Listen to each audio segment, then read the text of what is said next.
Chair recognizes the honourable member for Long Island. Thank you, Madam Speaker.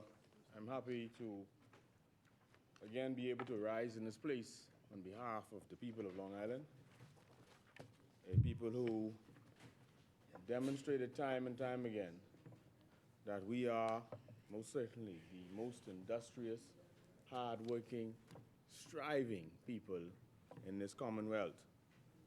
Madam Speaker, I stand with my colleagues in opposition to this amendment for reasons that have already been outlined.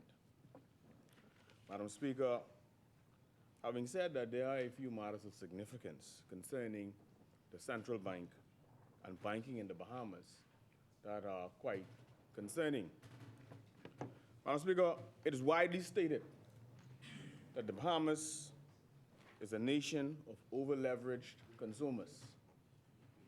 Over the years, it appears that a majority of local commercial banks have not been consumer-friendly, several of them serving as nothing more than poorly regulated outfits that financially handicap consumers and deceptively assist in pushing consumers deeper into a cycle of never-ending debt.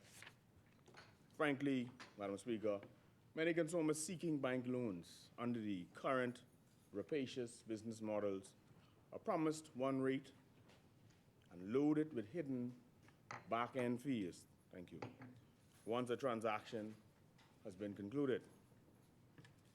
Madam Speaker, there are many Bahamians who are carrying massive debt, with many Bahamians tinkering on the brink of bankruptcy or living paycheck to paycheck or loan to loan.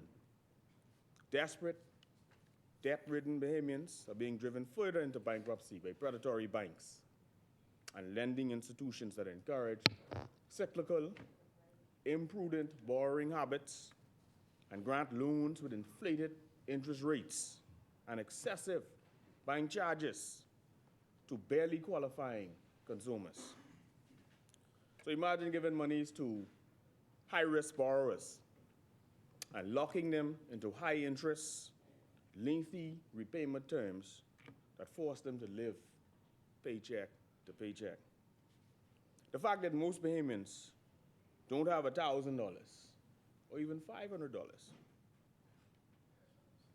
in a savings account, but can have a debt margin of a few $1,000s is reflective of some local banks' preference for abusive lending at exorbitant rates rather than encouraging Bahamians to save more.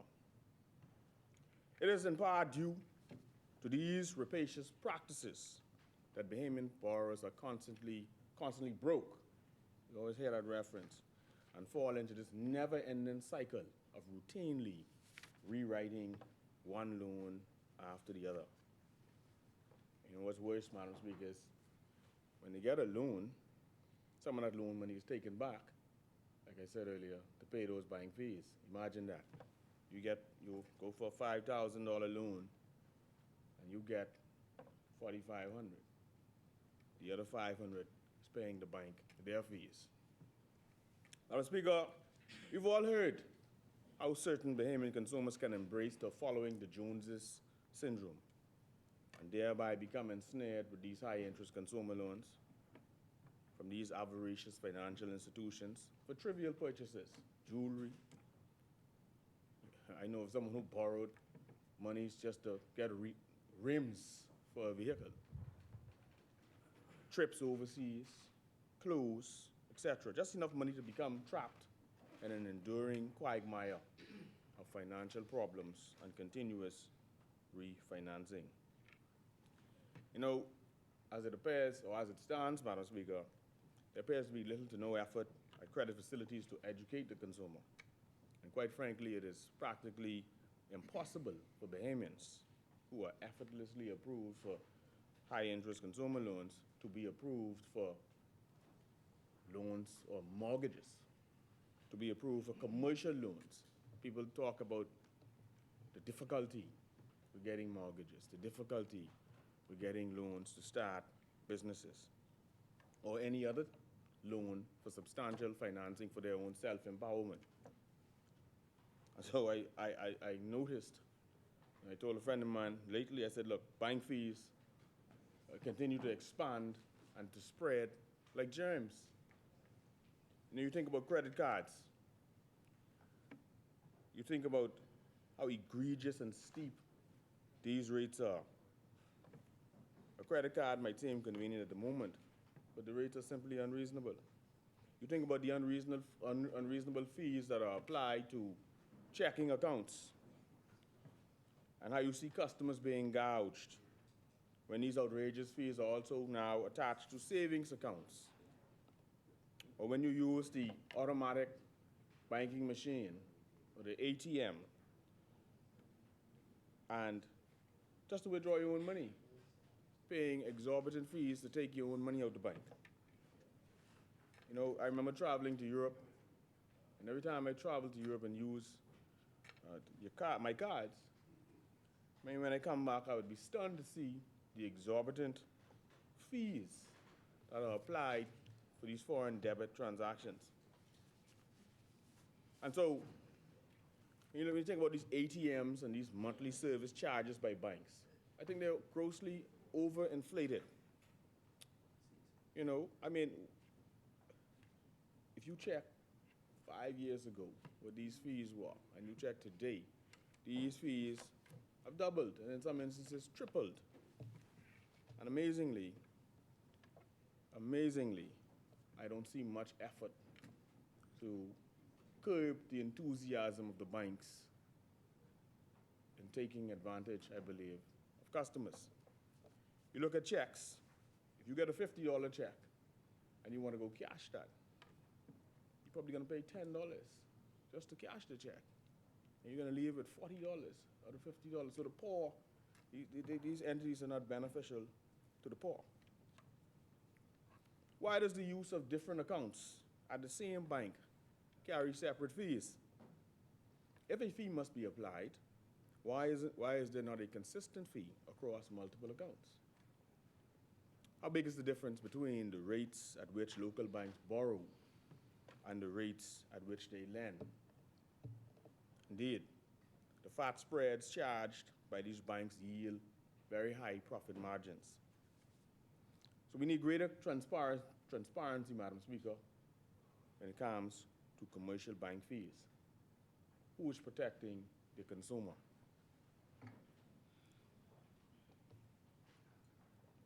How many adjustable rate mortgages are being issued in the Bahamas?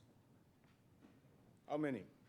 And you know, these are those mortgages where you take on a mortgage, and in 2 to 3 years, they reset the rate. Suddenly, you find yourself paying a much higher rate than you signed up for. And so no doubt, that too will become burdensome upon a consumer. Madam Speaker, why do mortgagors, and this would be the bank and these financial institutions, still pay, why do mortgages, the borrowers, that is, persons who go to the bank, still pay new legal fees when transferring from one mortgage or transferring a mortgage from one institution to another, or even rewriting a mortgage right in the same bank? So you go to rewrite your mortgage just as if you're starting from scratch, even though this is the very bank that already holds your mortgage. Why are persons being forced to pay these fees? I've long held the belief that banks should be more open to modifying loan payments and restructuring mortgages to relieve borrowers, especially during a weak economy. Furthermore, Madam Speaker, I believe that the central bank should seek, particularly when necessary or in times of when we're in dire straits, to reduce interest rates across the board.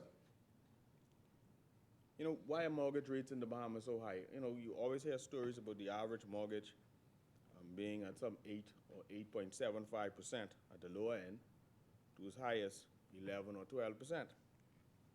I believe the central bank must develop a better appetite for stepping in and slashing interest rates, if only in the short term, which would inject money into the economy, as is often done by the U.S. Federal Reserve after various crises. In times of economic downturn, the central bank should use interest rate cuts to stimulate the economy, unless we see this in many of the major countries. This isn't anything new. Economic theory suggests that if the central bank cut prime or interest rates, commercial banks will have to do the same. And all interest rates charged to borrowers will also be cut, thereby resulting in a cheaper cost of money, which would encourage consumers and businesses to increase spending. There must be a greater regulation and oversight of the ridiculous rates that are being charged on loans and mortgages. And on this front, I believe the central bank must exercise stronger regulation of the commercial banks. Madam Speaker, we heard talk about a credit rating system. Is that credit rating system up yet? Is that on stream? How active is the Credit Bureau, which is supposed to be tracking personal debt and impartially serving the interests of both the consumer and the bank?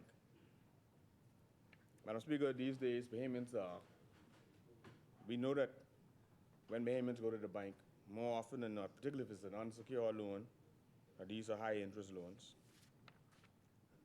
We know the ease with which one can get high interest loans.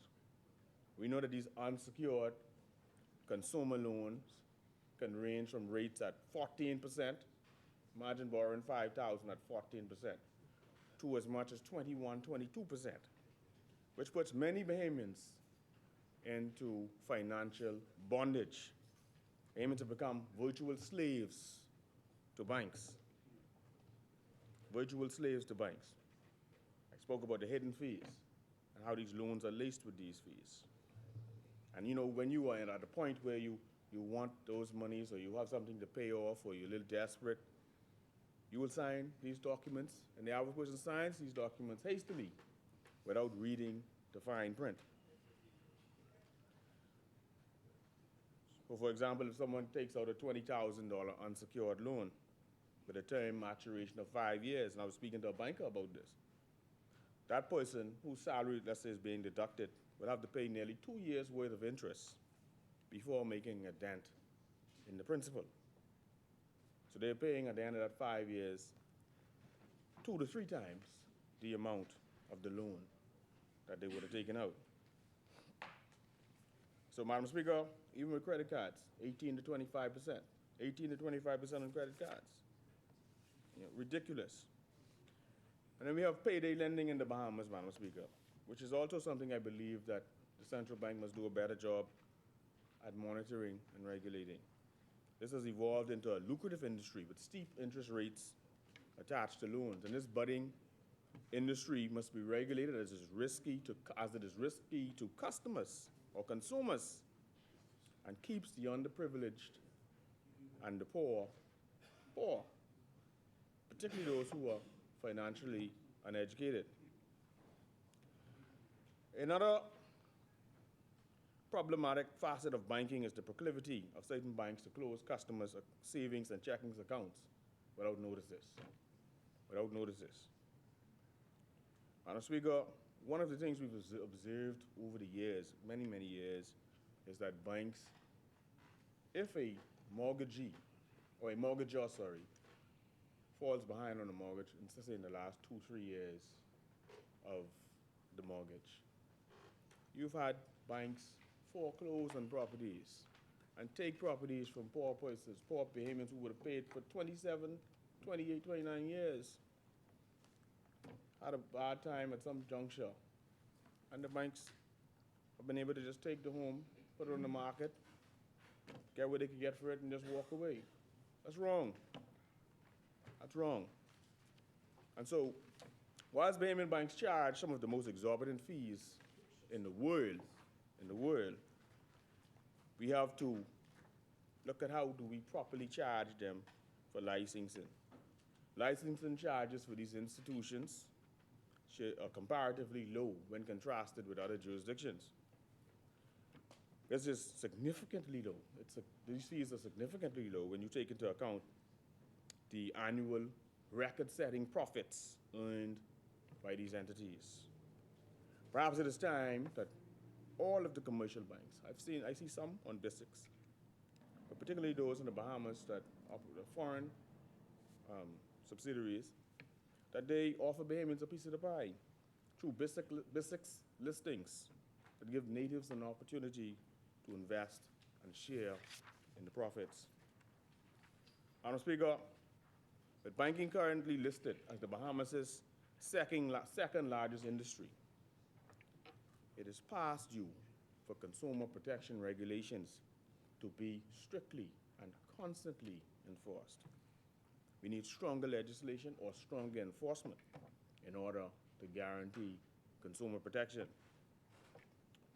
Madam Speaker, as it relates to my constituency, I'm deeply concerned that Long Island, that we will become a banking desert, given the withdrawal of brick and mortar banks from the island. We see new businesses launching, and there are numerous government agencies on the island, including the newly established or the recently established Passport Office, which I think we established that in 2021, and the re-established road traffic offices, 2 offices. You know, when Scotia left, they left the ATM. Thank God for that ATM, you know. And I know that every week, I believe they send multiple flights down to put monies in the ATM and take what they have to take, but that's an untenable position to be in. In recent years, due to fears of cash shortages, we saw a run on ATM machines on the island as islanders withdrew hundreds and thousands of dollars in cash so that they could have cash on hand. Madam Speaker, this creates an atmosphere for criminals. We have no banks in these places, these islands. It creates an atmosphere for criminals to hatch plans and commit offenses, given the possibility that islanders and business places on these islands would have a lot of cash on hand, Given the various on-island government offices and corporations that collect cash on a daily basis, I am deeply concerned about the safety and security risk being faced by my constituents and the employees of government offices and business operators.